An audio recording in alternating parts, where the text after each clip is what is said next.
GGG keeps adding stuff to the patch notes, so I will keep doing this video so we're all on the same page. And we're gonna jump straight into it, but before that, I wanted to say two things. Number one, I have a brand new pet, and you guys are gonna meet this pet over the weekend on the stream. Which brings me to point number two, is that I'm gonna be releasing another video after this one, either today or tomorrow, to let you guys know what class I'm gonna play, what build I'm gonna play, and what exciting stuff we're gonna be doing over the weekend for the streams. We've got Twitch drops enabled, and we've got a massive giveaway. So look out for that video. But anyway, let's start. So as always, I have a brand new file here for today's updates, 28th of August. And the first line says, Witch Hunter. There's a new addition here. The recharge time of sorcery ward no longer restarts when your armor or evasion changes. So it's a pretty significant change for anybody who wanted to go for the Witch Hunter. So it's good for you guys to know that. Then we've got three pretty decent gem changes, a couple of nerfs, and a pretty significant buff to Heart of Ice. As you can see, the numbers have changed drastically. So before the higher end was 18 to 567. Now it's 39 to 1,332, which is not bad at all for cold damage at levels 1 to 20. Then we've got Elemental Invocation. Now instead of getting 2 energy per power of enemies, it will gain 1 energy, so that's a nerf. And then lastly, we've got Sniper's Mark's cooldown increased by 4 seconds. It used to be 2 seconds, it's now going to be 6 seconds. So it's a pretty heavy hit on Sniper's Mark. Moving on, we've got a couple of passive skill tree changes. The first one is Ancestral Bond Keystone. Totems now reserve, instead of 100 spirit, they're going to reserve 75, which is a pretty decent change and a good buff for the totem reservation of spirit. 25 less is not bad at all. Then we've got a brand new addition. This is not news for anybody who saw the interview and the reveal. They actually spoke about the Black Flame Covenant Keystone, which is the one for, it's towards the witches and the sorceress up north. And what it does is very simple, but actually very cool. It converts all of your fire spells to chaos spells, dealing chaos damage, and anything that you do is also going to be contributed as though it's fire. So your ignites are going to deal chaos damage, you're going to be able to ignite the enemies, etc., etc. They previewed this as well in the teaser, but it's a really, really cool spell. Next, we've got a couple of unique item changes. Svalin's unique shield now removed the 10% to 20% max block, and now instead of that, it has take 15 to 20% of damage from blocked hits, which is not that great, but they did actually buff the armor that it gives you. Instead of 100 to 150%, it gives you 150 to 200%. Next, we've got a couple of item changes. The Sea Glass Spear's attacks per second have been reduced by 0.1, and the critical chance goes from 10% to 7%, which is not great for the spear. And then the second item is the Gemini Bow, but fear not, their changes are so insignificant. I don't even know why they added it in there. But the attack per second dropped by 0.1, and physical damage went from 39 to 73, it went to 39 to 72. I don't know why. And apart from the Sea Glass Spear and the Gemini Bow, we also have the Talisman of Ralakesh, which is an item change. It now grants minion skills 6% increased reservation efficiency instead of minions 5% reduced reservation. That's another pretty decent change there for you guys to know about this specific talisman. There's a brand new Goblin Traup pet has been enabled in the shop, is going to be enabled in the shop actually, for you guys to purchase that for anybody who cares. Next, they added the flame abilities, a new mechanic, and the way that ignite changes, because we already know that from the reveal and the interviews, but they never included in the patch notes. So fire damage, for anybody who didn't know, fire damage no longer inherently has a chance to ignite. Instead of that, it applies flame ability debuff for 8 seconds on monsters, but if the monsters apply it to you, it's going to be for 4 seconds on the players.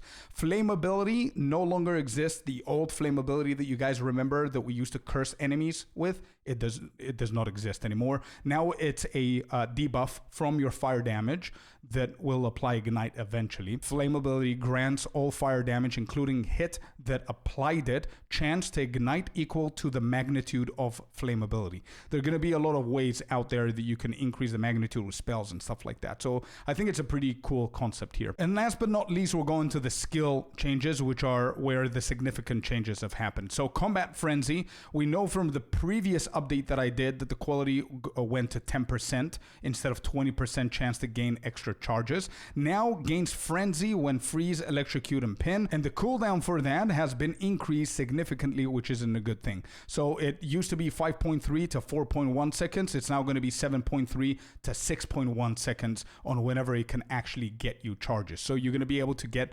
slower charges. If you play Flicker, the way that they change Flicker, you're not going to be able to sustain charges very often. So I don't know how that's going to work. We're going to need to test it and see.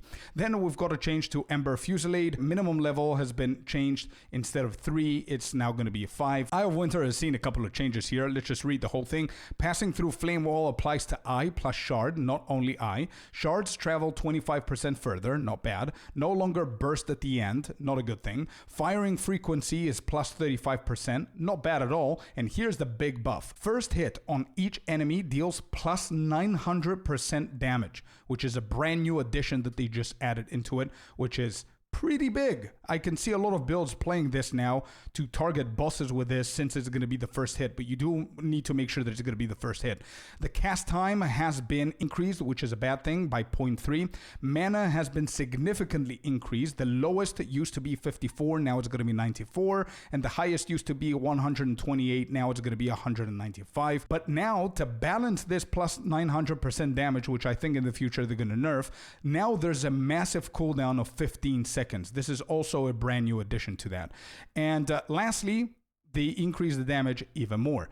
Gain 75%, now it's gain 100% of elemental, ground, and orb damage. And then damage goes from 7 to 17, it went to 16 to 40, and then 1025, it went 24 to 59. So in a nutshell, Eye of Winter is going to be dealing an insane amount of damage now, but there's going to be a massive cooldown. It's going to cost you more when it comes down to mana, and the cast time has been increased a tiny bit as well. Then we've got Freezing Salvo. Attack damage has been reduced by quite a bit. Instead of 78 to 172%, it's now 68 to 150%. Missile accumulation, it went down to a stable 0.75 seconds. Max missiles, it went from 12 to 10, so they reduced it. However, the quality now gives you freeze buildup, which is a brand new addition to Freezing Salvo. I think, yes, the attack damage is not a good thing. Missile accumulation and max missiles, I don't really care about those two changes, but also the quality is definitely not bad if you think about going for Ice Shot and any kind of Ice Arrow build. Then Frostbolt. If you were thinking about Frostbolt, think again. What they did is projectile speed is minus 20%. Minimum level went from 1 to 5. No longer leaves chilled grounds. Instead, chills as though 120 to 195% more damage. And here's the big change. Projectile damage, 2436. It went 1523. Almost cut in half. And then 201 to 302, which is the high end of Frostbolt's damage, it went to 144 and 216. The max damage of Frostbolt now is only 15 damage away from the minimum it used to be before. Anyway, next, huge rework on Incinerate. Now fueled by mana spent, no mana cost. Cast speed has been fixed. Stage time is 0.25 seconds. Cone length has been increased by 1.2 meters, more than it used to be before. Max stages have been increased by 4. It used to be 8, now it's 12. Burning ground has been removed. The only way that you can do burning ground now is if you have the infusion, fire infusion. If you collect it and then you use Incinerate, it's going to work. Ground radius, it used to be 0.8 meters, is now 1.4. Minimum level has been increased by 4 levels, so it's not that big of a deal. Beam ignite duration penalty went from 25% to 50% less, which is not bad. It's a pretty good change here. Pre-stage damage, it got reduced by 10%. Used to be 40% more. Now it's going to be 30% more. Then the beam damage, overall damage, has been significantly increased. Pretty good changes so far overall. Problem is that now it inflicts 80% less flammability magnitude, which is a brand new addition to it. Then we have Living Bomb. Now Living Bomb, by the way, has been swapped officially with Solar Orb. So now Living Bomb is going to be a tier 3 elemental skill gem, while Solar Orb is an inherent skill to Pyrophyte staves. No longer explodes on duration, explodes on damage, and kills. Drops fire infusion remnants. So obviously, Living Bomb is going to be pretty decent with Incinerate if you pair those two. The duration has been increased by a significant amount. In the beginning, I thought that it was a typo, but it's not apparently.